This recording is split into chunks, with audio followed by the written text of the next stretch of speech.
helping people cope with and overcome life's challenges. This is Life Transformations with Michael Hart, Canadian certified counselor and award-winning psychotherapist. Thank you for joining us on this episode of the Life Transformation Show. In today's show, Michael Hart of Elim Counseling Services will be speaking on the topic spiritual wounds of sexual abuse and rape, and will be using the biblical text from 2 Samuel 13, the Rape of Tamar.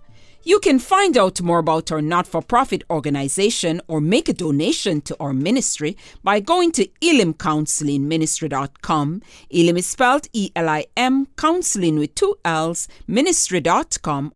Let's go right into today's show. In today's show, I will be using the narrative from 2 Samuel chapter 13 to speak on the topic spiritual wounds of sexual abuse and rape.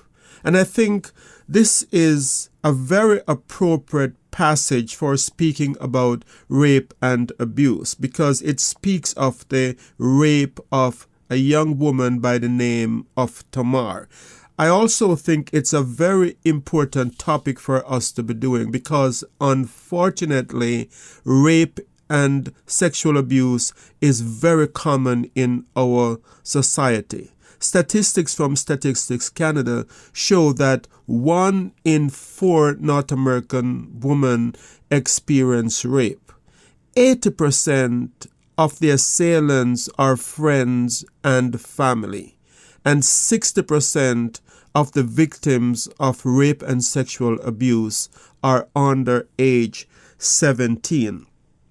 The narrative from 2 Samuel 13 is one of the most gripping passages in the entire Bible. The chapter goes into great detail in telling us how Tamar came to be raped by her half-brother Amnon and how she reacted immediately after the ordeal. We won't be reading the passage, but I suggest that if you have your Bibles that you turn to it, or if you have your Bible app on your phone that you turn to it, because we are going to be referencing several verses from the passage as we go through this podcast today. We see 3 dramatic shifts in the narrative, which makes the story vivid and compelling. The first shift is the shift of Amnon's love turning to hate after he had committed the horrific act of raping his half-sister, Tamar. Why was he in such a hurry to send her away after raping her? Why did he hate her with such intense hatred after committing the act? From a psychological perspective, this makes sense because her tears and sadness would have been vivid reminders of the evil act he had committed. This is quite common. Unfortunately, sexual abuse victims are often avoided, shunned, or despised by family members who sexually abuse and rape them. The second shift we see in the narrative is the shift of how Amnon addressed Tamar. Early in the narrative, he refers to her as my sister Tamar. That's in verse 7. But notice that after he had raped her, he refers to her as this woman. Verse 17. Perhaps the term this woman is an attempt to depersonalize Tamar, to make the act he had done to her more palatable to his conscience. Or maybe it is the author's way of cleverly telling us that something has shifted in the psychological state of Tamar, that she has lost her innocence. She is no longer a girl. She is suddenly a woman. She is now this woman. Or perhaps this depersonalization of Tamar into this woman can be looked at as a way of saying she is representative of every woman who has endured sexual abuse and rape. Perhaps you're listening to this show today and you are this woman. You're included in that term, this woman. This is a very powerful term. If we look at this term in the same way that we look at the term today, the Me Too movement, I think the term has the same kind of power. It is very inclusive of all the women who have unfortunately suffered the ordeal of being sexually abused or raped. So you are listening today and you can identify with the Me Too movement. You can probably identify with Tamar and the This Woman movement, because Tamar suffered an ordeal that is very common among women who have been sexually abused and raped. But we see also a third shift in the narrative. There is this dynamic change in the story, and it has to do with the state of the ornament robe that Tamar was wearing when she came to the house where Amnon lived. Amnon had invited Amnon to come in and to prepare a meal for him. And while she was preparing that meal, he called her to his bedside and he raped her. But we see that third shift in what happened after the rape. We are told that the robe is the kind that virgin daughters of the king wore. That's in verse 18. This must have been strikingly beautiful and unique. But soon after, we have been made aware of this beautiful dress. We are told that she tore the dress in agony and that she sprinkled ashes on her head. The sprinkling of ashes being an act of mourning. The dress that celebrated her virginity was now ripped and soiled with ashes. Apart from depicting her grief, it could also be the author's way of telling us that something precious was taken from Tamar when she was raped. A way of saying she would never be viewed the same way after that day. And hence we hear her pleas to Amnon before he raped her, saying, "Don't do this wicked thing. What about me? Where could I get rid of my disgrace?" That's in verse 12 and 13. This statement speaks to the shame that many victims of sexual abuse and rape wrestle with long after the incident. One of the effects of sexual abuse and rape that is often overlooked is the negative effects these events have on the victim's spirituality. As someone who worked predominantly with people of faith for many years, I have seen hundreds of victims who are struggling in their faith because of past sexual abuse and rape. In this show, I will identify 5 of the common spiritual wounds that victims of rape and sexual abuse suffer from. Wounds that limit their spiritual life. This show will reveal some of the causes why people struggle in their faith walk and inform members of the clergy and church leaders of deeper underlying issues that they need to be sensitive to in caring for these members of their congregation.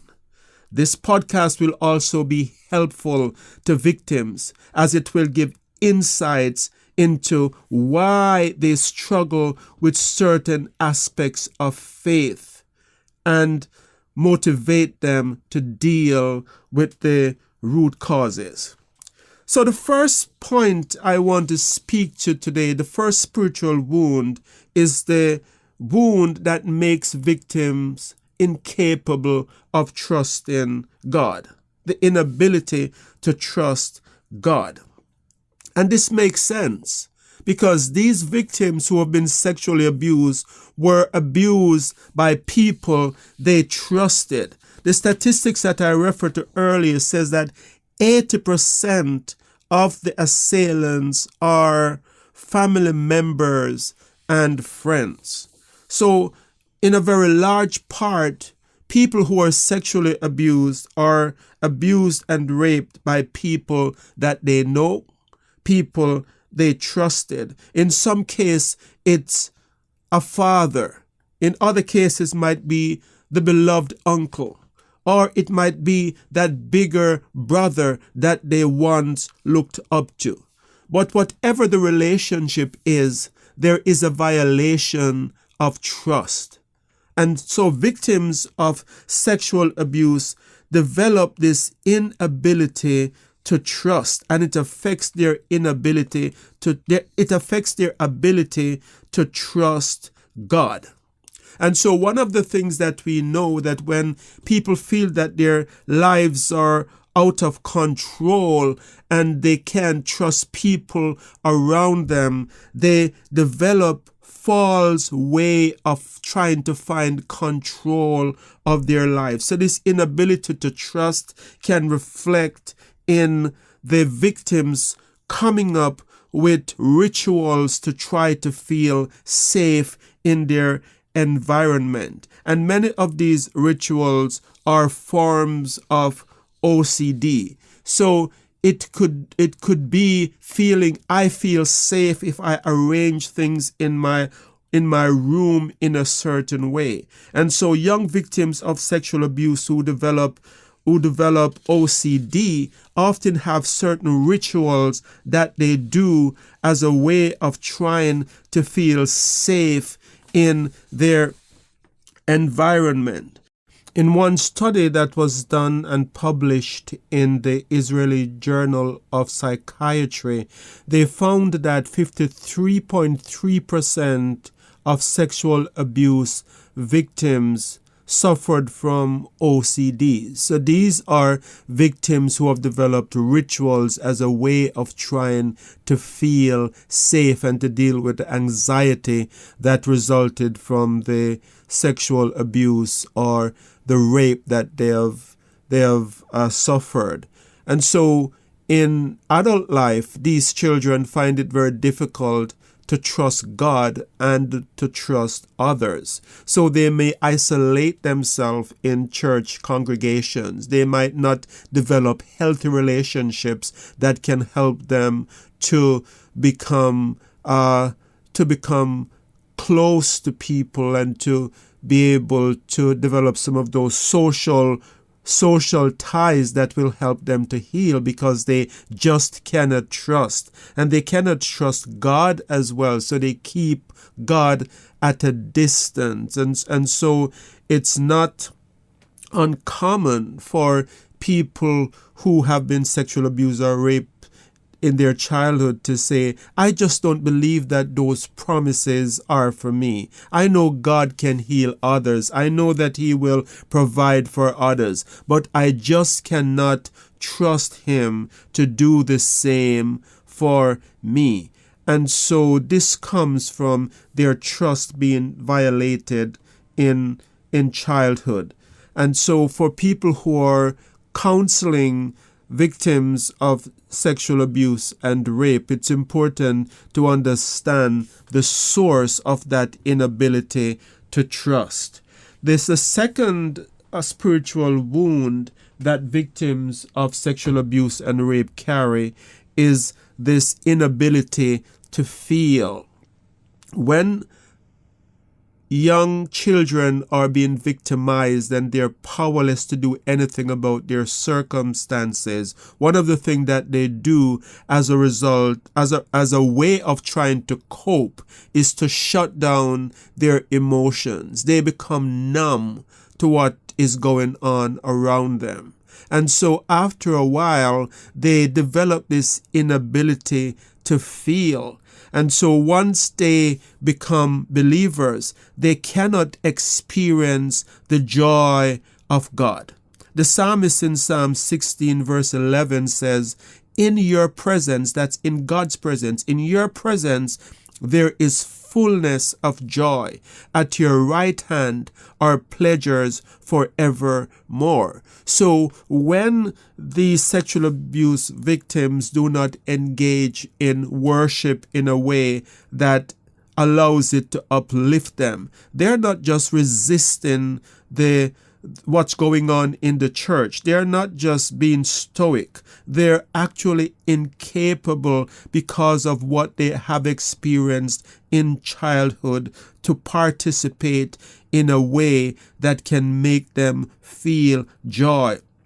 The shutting down of the negative emotions have also led to a shutting down of their ability to feel the positive emotions as well. So they might feel that they are not loved by God. They cannot feel the love of God. They cannot have a sense of being in the presence of God. So whereas others who have not been sexually abused can have this sense of God's awesomeness and the joy of God's presence, people who are sexually abused or raped often finds it very difficult to feel when they're in his presence. And the third spiritual wound is a sense of shame, a sense of shame. And so this comes from the fact that many victims of childhood sexual abuse blame themselves when they were children. And so they develop this feeling that they are somehow responsible for what was done to them. I must have been a bad child for my father to select me out of all my sisters. Or I must have been a bad child for my uncle or my brother to do that to me. And so they grow up with this sense of shame. And this sense of shame also limits their spiritual life, because they are never really able to break free from this sense that they're somehow less than others, they're somehow damaged. And many of these victims, they're very talented.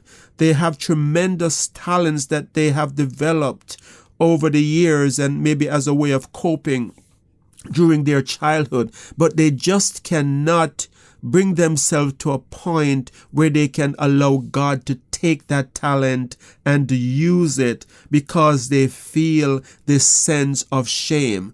You know, if God is calling them to do something with their talent, they will often feel that must not be the voice of God. That could not be me that God is calling to do that particular task or that particular work, or to perform with that particular talent, because they carry this sense of unworthiness and this sense of shame. And there's a big difference between shame and guilt, because guilt say that I have done something wrong and I can be forgiven. Shame say I am something bad, I am damaged, I am somehow defective. And in the story of Tamar, the ripping of her clothes and the sprinkling of dust on her head shows that sense of shame, that she somehow feels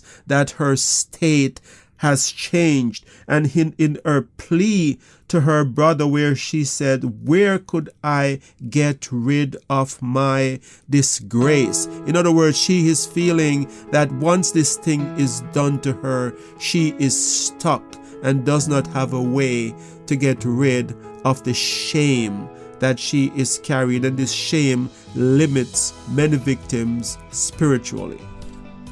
Michael will be right back. You have been listening to the Life Transformation Show, where award-winning psychotherapist Michael Hart of Elim Counseling Services has been speaking on the topic spiritual wounds of sexual abuse and rape. You can find out more about us at elimcounselingministry.com, where you can also make a donation to this Christ-centered ministry. Back to Michael.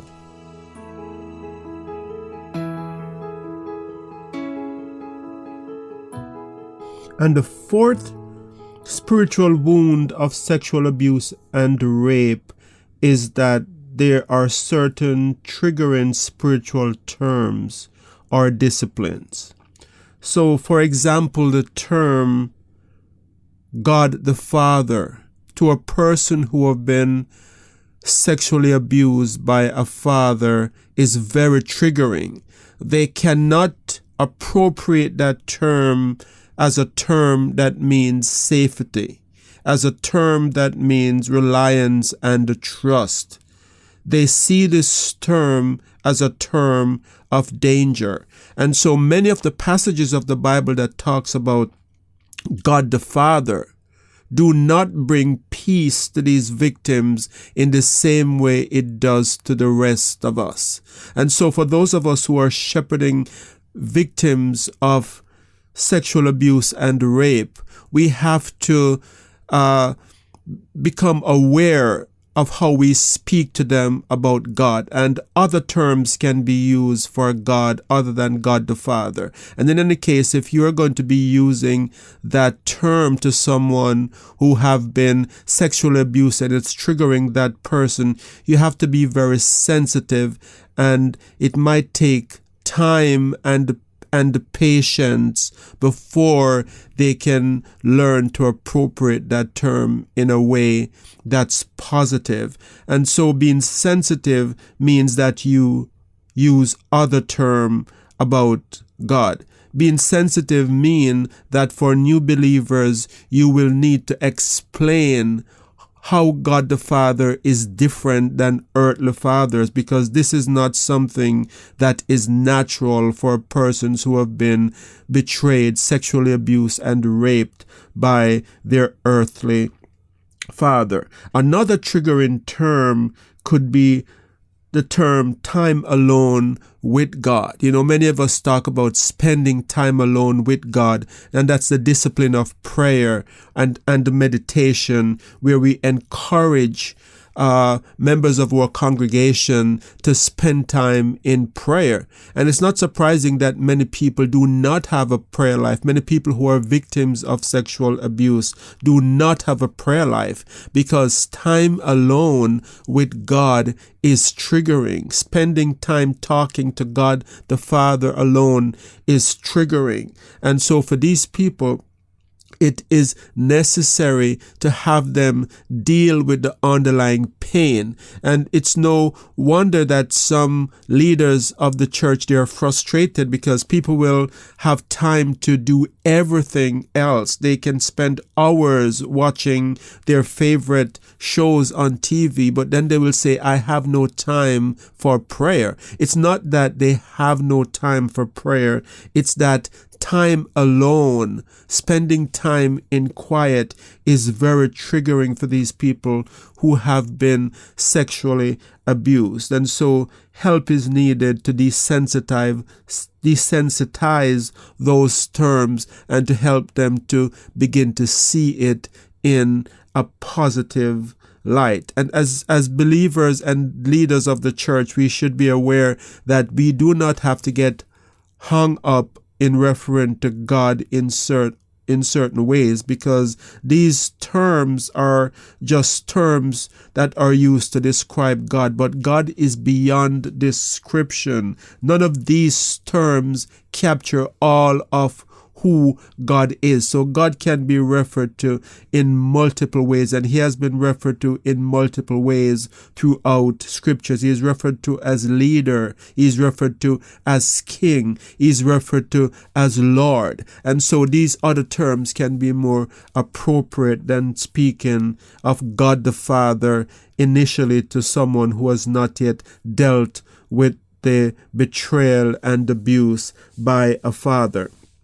And the fifth and final point is that the fifth and final spiritual wound is the sense of danger. So this sense of danger makes it impossible or very hard for those who have been raped and sexually abused to find peace in the presence of God. The Bible talks about the peace of God that passeth understanding. And many of us know what it is to be in this state of peace despite of the turmoil around us. But for people who have been sexually abused, their body and their mind is in a perpetual state of fight or flight. And the best way to explain this is that when there is a distress signal, that signal enters the brain in this part of the brain called the amygdala. And that part of the brain sends a distress signal, I should say, to the hypothalamus. And the hypothalamus is like the command center of the brain that says, okay, what do I do with this incoming message? And this command center then relays the information to the rest of the body through two systems. And one is the sympathetic nervous system, which, if you think about it in terms of a car, it's like the gas pedal of the car. And the sympathetic nervous system is that part that tells you that either you have to fight or whether or not you run. And so that's the gas. But then there's this other part of the brain called the parasympathetic nervous system, which is like the brake. And this is the system that gives us rest and calm, and we're able to relax and be at peace. But for people who have been sexually abused or molested, it's as if the gas pedal is always down. The sympathetic nervous system is always in fight or flight mode. And so when that gas pedal is always pressed, that sympathetic nervous system is always engaged, then the adrenaline gland produces the stress hormone cortisol, which makes victims always on high alert.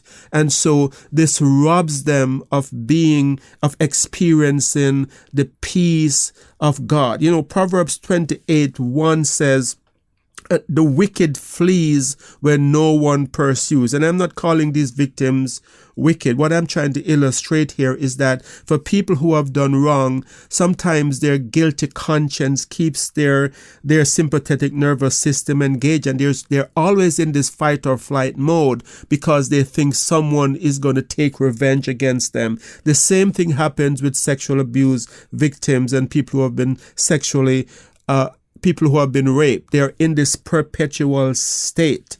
Perpetual state of fight or flight. Compare this to Psalm 23, where the psalmist says, David says, God prepares a table in the presence of his enemies. And this is a way of saying that even when there is trouble around, I am calm. And that table represents a place where he can eat and digest food, and that is actually one of the responsibilities of the parasympathetic system, is that it gives us the ability to be calm and to digest food and to relax. And so there you have it, the 5 spiritual wounds of sexual abuse and rape. If you have missed the first part of the show, I encourage you to go and listen to it on our YouTube channel at elimcounselingministry.com. There's so much more I'd love to say, but we are quickly out of time for today. So I encourage you to go to our YouTube channel, and you can listen to this show along with over 200 other shows